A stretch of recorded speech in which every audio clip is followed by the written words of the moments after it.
Olá, queridos irmãos, trago agora uma questão explicada por outro grande expositor da Bíblia, Robert Charles Sproul. O tema desse artigo é Explicando anomalias. Antes vamos ao significado de anomalia, e particularidade ou condição do que é anômalo, fora do comum, característica do que é desigual ou falta de regularidade de um corpo, um produto, uma matéria, um fenômeno natural, uma coisa qualquer, etc. Nota sobre o autor. Robert Charles Sproul nasceu em 1939, no estado da Pensilvânia. Foi ministro presbiteriano, pastor da igreja St. Andrew's Chapel, na Flórida.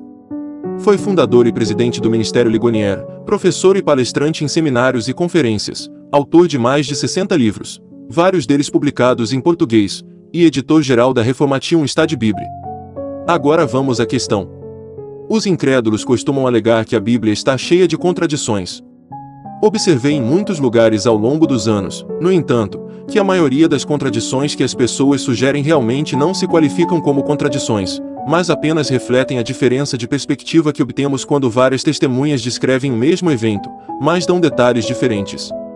Nesses casos, os relatos não se contradizem, em vez disso, cada relato pode enfatizar diferentes aspectos do mesmo evento, de modo que obtemos uma imagem mais completa quando vemos como os detalhes podem ser harmonizados. Variações em perspectiva são exatamente o que devemos esperar, mesmo em um texto divinamente inspirado, pois o Espírito Santo não anulou as personalidades e estilos dos autores individuais quando eles escreveram. Em vez disso, o Espírito trabalhou em suas preocupações para nos dar um registro inerrante do que aconteceu, mesmo que cada escritor se concentre em alguns detalhes e não em outros. A vasta maioria das supostas contradições nas Escrituras são relativamente fáceis de reconciliar. No entanto, por uma questão de honestidade, devo reconhecer que há um punhado de problemas nas Escrituras que são extremamente difíceis.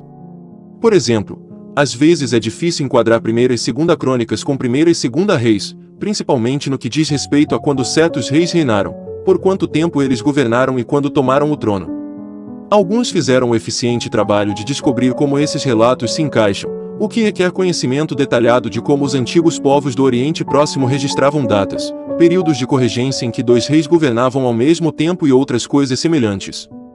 Nenhuma solução universalmente aceita ainda foi encontrada para todos os problemas, mas o trabalho continua, e há todos os motivos para acreditar que teremos melhores respostas à medida que aprendermos mais sobre como os antigos escritores do Oriente Próximo, incluindo os autores de Reis e Crônicas, fizeram seu trabalho.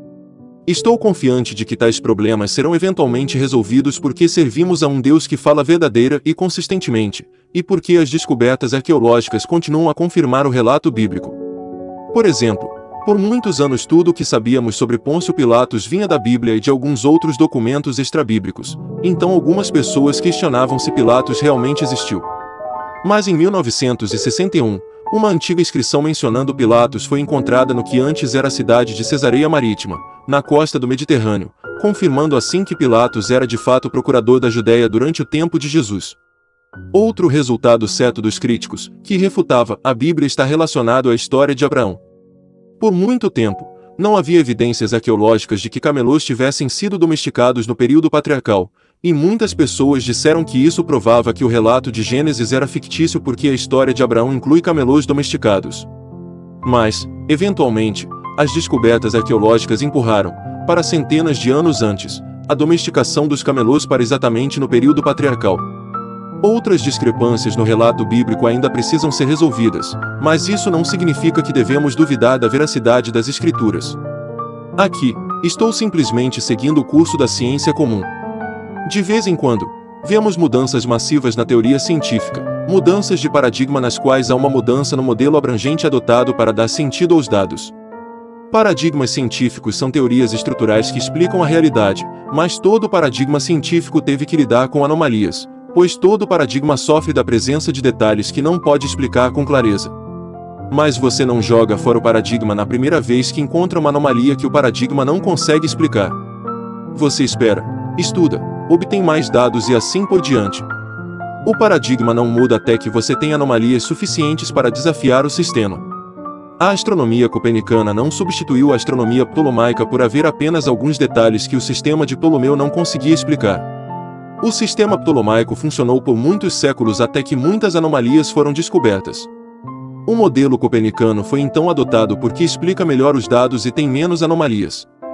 No geral, a tendência, com respeito às discrepâncias bíblicas aparentes, é que o número delas diminua.